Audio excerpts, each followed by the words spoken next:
Hello guys, welcome to Pakistani real reaction. तो कैसे हैं आप सब? उम्मीद है आप सब बढ़िया होंगे, मजे में होंगे, खुश होंगे, आबाद होंगे। मेरा नाम है मुदस्सिर। मैं हूं मुबशर। सो गाइस, आज की वीडियो का टाइटल है मोइजू की इंडिया आउट तहरीक हुई फेल, मालदीव्स में ही रहेगी भारतीय आर्मी। मतलब भारतीय जो आर्मी होगी उसको कोई नहीं निकाल सकता, वो मालदीव में ही रहेगी। और जो 15 तारीख की डेड लाइन दी हुई थी मोइजू ने, वो गई भाड़ में। क्या हुआ है सारा सीन जानते हैं इस वीडियो के अंदर। साइंस नॉलेज का वीडियो है। क्या कैसे रहेगी भाई, भारत की आर्मी को कोई निकाले हो सकता है? सवाल ही पैदा नहीं होता। हाँ भाई, तो इनसाइड नॉलेज का वीडियो काउंट करते हैं रिटर्न एंड शॉट। दोस्तों, लंबे समय से भारत और मालदीव के बीच विवाद चल रहा है। हाल ही में हुए लक्षद्वीप वर्सेस मालदीव इशू के पहले से ही मालदीव लगातार कुछ न कुछ ऐसा कर रहा था जो भारत के अगेंस्ट था।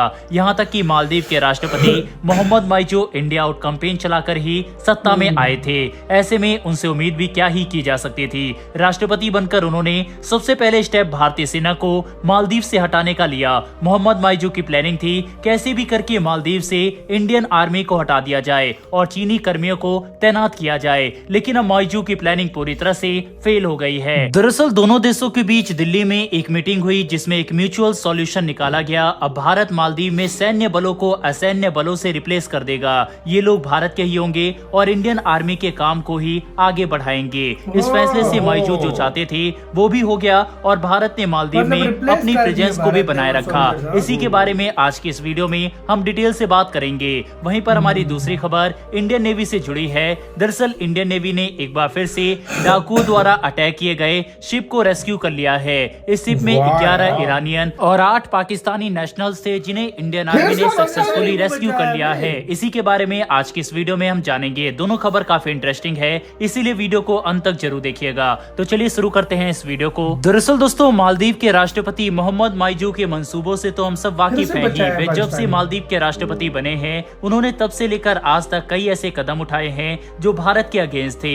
इसके बावजूद भारत ने मालदीव के लोगों को अपना समझते हुए उनकी हेल्प की। सालों से भारत मालदीव की सुरक्षा में भी बहुत बड़ी भूमिका निभाता आ रहा है। इसी वजह से दोनों देशों के बीच के रिश्ते भी अच्छे रहे हैं। लेकिन माइजू के आते ही इन रिश्तों में दरार आना शुरू हो गई। यहाँ तक कि माइजू ने राष्ट्रपति बनने के 24 घंटे के अंदर भारतीय सैनिकों को वापस लौटने की रिक्वेस्ट की। मालदीव की तमाम कोशिशों के बावजूद वे भारतीय सैनिकों को अपने देश से बाहर नहीं निकाल पाए, क्योंकि ये तो मालदीव भी अच्छी तरह से जानता है कि अगर भारत नहीं चाहेगा तो वह उनकी मर्जी के खिलाफ ऐसा बिल्कुल नहीं कर सकती। लक्षद्वीप वाले इशू को भी हमने देखा कि कैसे अपनी गलती मानकर भारत से संबंधों को सही करने की बजाय माइजू ने चीन का हाथ थाम लिया और चीन के साथ मिलकर भारत को घेरने की कोशिश में लग गया।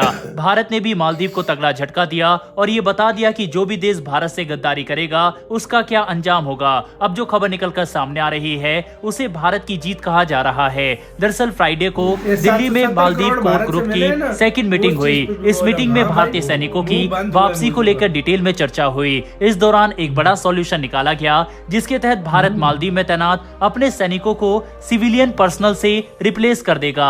यानी कि एक तरह से मालदीव के मन की भी हो गई और भारत ने मालदीव से अपनी प्रेजेंस को नहीं हटाया। ये सिविलियन पर्सनल भारतीय सैनिकों के काम को ही आगे बढ़ाएंगे। इस डिसीजन को दोनों देशों के पक्ष में बताया जा रहा है। मालदीव की फॉरेन मिनिस्ट्री की तरफ से एक बयान आया है जिसमें बताया गया है कि 10 मार्च 2024 तक भारत मालदीव में 3 प्लेटफॉर्म में से एक प्लेटफॉर्म से अपने सैनिक हटा देगा। बाकी के 2 प्लेटफॉर्म से सैनिकों को 10 मई 2024 तक हटा लिया जाएगा।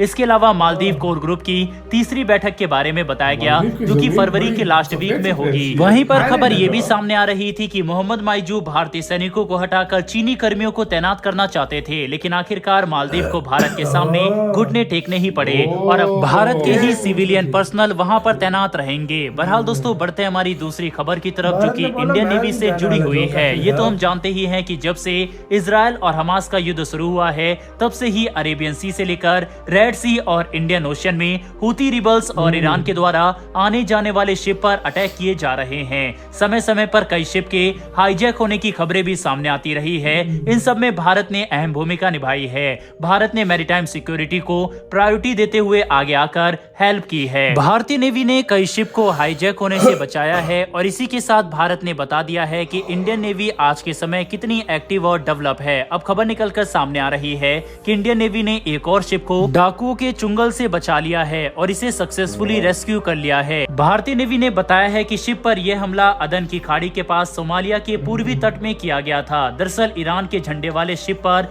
7 लुटेरे चढ़ गए थे और उन्होंने क्रू मेंबर को होस्टेज बना लिया था। वहीं पर इस शिप में 11 ईरानी और 8 पाकिस्तानी नेशनल शामिल थे। इस शिप पर समुद्री लुटेरे ने हमला किया और क्रू मेंबर्स को बंधक बनाकर शिप को अपने ठिकाने पर ले जा रहे थे। इसी समय शिप ने एक इमरजेंसी मैसेज भेजा जो कि इंडियन नेवी को मिला। इस मैसेज के मिलते ही इंडियन नेवी तुरंत एक्टिव हो गई और अपने वारशिप INS शारदा को वहां के लिए भेज दिया। इसके कुछ ही घंटों बाद इंडियन वॉरशिप ने ईरानी शिप के नजदीक पहुंचकर उसका रास्ता रोक दिया और शिप FB एमोरिन को चारों तरफ से घेर लिया। इसके बाद लुटेरों को जहाज छोड़कर जाने की वार्निंग दी गई। खुद को चारों तरफ से घिरा देख लुटेरों ने अपनी जान बचाते हुए जहाज को छोड़ दिया।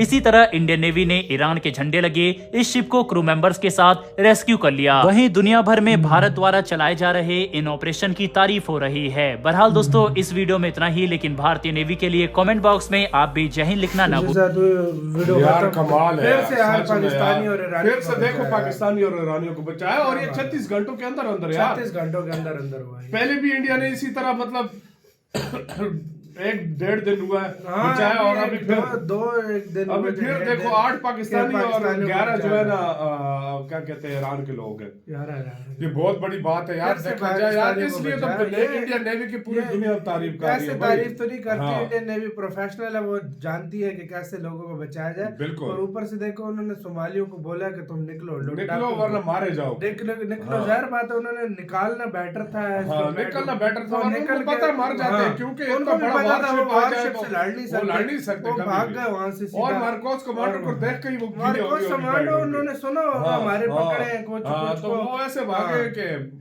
क्या बताएं। वो गायब हो गए और वहीं से फिर क्या हुआ कि बचा लिया। और दूसरी बिल्कुल। खबर, मुइजू भाई तेरी चाल नहीं चली। वो बड़ा तेज था मुइजू, वो चाइनीज को लाना चाहता। चाइनीज भारत को ने लाना बोला चाहता था। चलो हमारे सोल्जर सिविलियन में रहेंगे हाँ। और उधर ही काम वही है। बिल्कुल। सर्विसेज जो है जो पहले आर्मी, वो ये भी आर्मी होगी हाँ। लेकिन सिविलियन में रहेगी। मतलब यार, नॉर्मल, हाँ, मतलब सिविलियन हाँ, लोग होंगे आर्मी हाँ, की जगह लेंगे। आर्मी की जगह लेंगे तो अपना प्रेजेंस भारत प्रेजेंस तो इंडिया ने रखा है। बात तो वही है, presence- कान को यहाँ से मतलब पकड़ो कान या को यहाँ से पकड़ो, बात एक ही है। सेम चीज सेम चीज है, हाँ। लेकिन बस वो भाई है, चलो ठंडा हो गया मुइजू भी। और उनकी भारत- इंडिया के साथ बात गई है। इंडिया ने भी जो है ना अपना हाँ, काम निकलवा अपना काम लिया निकलवा और लिया। चाइना वही का वही और रहेगा। भाई, चाइना वही और का वही दरअसल रहेगा। ये वैसे मुइजू भी तब माना है, भारत से 770 करोड़ रुपए यार जो तो मिला एक ना, सीधी बात बताऊं, मुंह थोड़ा बंद हुआ है सीधी उसका। बात हाँ। बताऊं, एक किस्म का उसको सेफ रास्ता मिला है, पता सेफ है? रास्ता वो वरना वो फंस गया था, उसकी वो सरकार फंस भी गया जा था, रही थी। वो सेफ रास्ता हाँ, उसको मिल गया। finally उसको सेफ कुछ ये रास्ता वाकई मिला, है कि सही इंडिया बात। उसको सेफ रास्ता मिल कि गया। बच गया वहाँ। उसने शायद ये प्रस्ताव इंडिया के सामने रखा हो, हो इंडिया ने सकता है, नहीं, हाँ। उसने शायद रखा आपका हो। क्या इसका कहना है? हाँ। अपने कमेंट सेक्शन में अपना बहुत ज्यादा ख्याल रखिएगा तो यार।